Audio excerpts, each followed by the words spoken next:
원래 합리성, 비합리성이라고 하는 구별이 성립할지 어떨지 의심할 여지가 있는 것은 확실합니다. 둘 사이에 확정적인 경계선을 그을 수 없지만 상대적인 비교는 할 수 있습니다. 인간과 기계에 대한 비교도 역시 마찬가지입니다.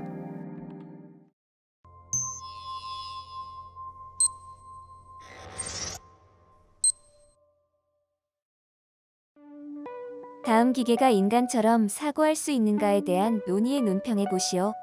A. 힐베르트는 수학의 모든 이론을 공리화하여 각 공리계의 무모 순성을 증명함으로써 수학적 추론에 확실한 기초를 마련할 계획이었다. 형식적 수학 체계의 무모 순성은 그 체계에서 만들어지는 모든 정리가 참된 진술이 되는 것을 의미한다. 만일 정리 중에 논리적으로 거짓인 진술이 적어도 한 개 섞여 있을 때에는 그 형식 체계에 모순이 발생하게 된다. 다시 말해서 공리의 형식 체계는 논리적으로 참이 되고 동시에 거짓이 되는 명제가 나타나지 않을 경우에 비로소 무모 순성이 증명되는 것이다. 또한 형식 체계 안에서 논리적으로 참인 모든 진술이 정리임을 증명할 수 있지 않으면 안 된다는 의미에서 공리의 형식 체계는 완전성을 가져야 한다. 이와 같은 견지에서 힐베르트는 확고한 기초 위에 서 있는 영역인 수론이 공리계가 결코 모순되거나 불완전하지 않다는 것을 증명하게 되기를 희망했다. B. 우리는 뇌가 동작하는 것을 보지 못하기 때문에 인간이 사고할 때에는 뇌가 개입하지 않는 것으로 착각하기 쉽다. 마음과 두뇌가 두 개의 수준으로 계층 구조를 형성할 때 비로소 인간의 사고가 가능하다. 여기에서 호프스테터는 의식과 같은 높은 수준의 개념은 마음속에 이상한 고리가 형성될 때 두뇌에서 나타난다고 한다.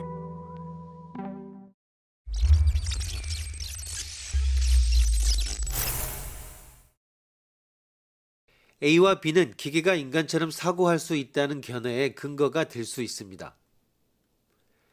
A는 인간 사고의 형식적 적합성을 수학의 공리의 형식 체계로 설명하고 있습니다. 수학은 인간의 사고 과정을 형식화시킨 것인데 이러한 수학적 공리 체계가 형식적으로 완전성을 갖추고 있다고 말하고 있는 것입니다. 이러한 인간의 사고 과정을 기계에 프로그래밍하면 기계도 인간처럼 사고할 수 있다고 말할 수 있습니다.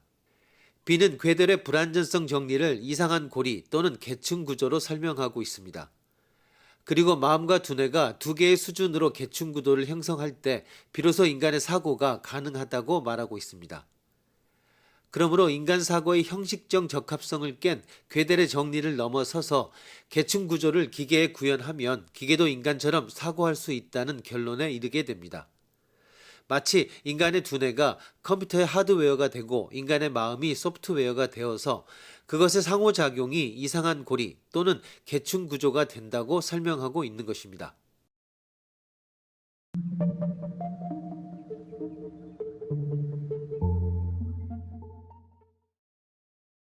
범위를 넓혀 힐베르트와 호프스테터의 주장을 살펴봅시다. A. 힐베르트는 수학을 공리의 바탕을 둔 추론 체계로 봅니다. 기호의 의미가 주어지면 그 의미에 의해 진리성이 이미 자명한 것으로 가정되는 명제를 표현해 주는 것을 공리라 합니다. 예컨대 일은 일처럼 증명할 필요가 없이 참이라고 생각되는 것이 공리입니다. 이러한 공리의 집합을 형식적 수학 체계라 합니다.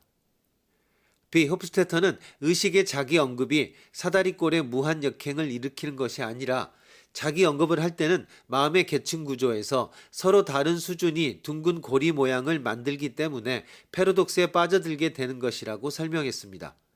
호프스테터는 이러한 현상을 가리켜 이상한 고리 현상이 발생하는 체계를 뒤엉킨 계층 구조라고 명명합니다. 호프스테트는 이상한 고리 개념을 보여주는 첫 번째 사례로 바흐의 카논을 손꼽습니다.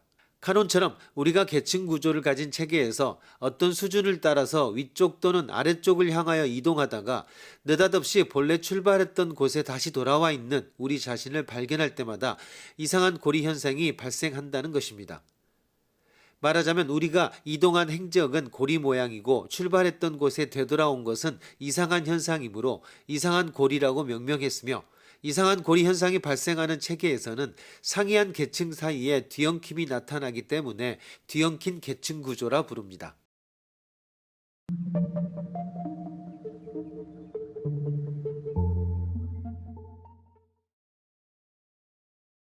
이상한 고리 현상이 발견되는 두 번째 보기는 애셔의 그림입니다. 애셔의 그림 폭포에서 물길을 따라 계속해서 내려가다 보면 놀랍게도 처음에 출발했던 곳으로 되돌아오게 됩니다. 세 번째 보기는 불완전성 정리의 증명을 위해 이용된 에피메니데스의 패러독스에서 발견됩니다. 모든 크레타 사람은 거짓말쟁이다 라는 명제는 이 문장은 거짓이다로, 다시 다음 문장은 거짓이다와 앞의 문장은 참이다의 두 명제로 분리 가능합니다. 두 명제는 제각기 의미가 완전하며 패러독스가 없습니다. 그러나 두 명제가 합쳐지면 에피메니데스의 패러독스처럼 자기 언급을 하는 이상한 고리가 형성됩니다.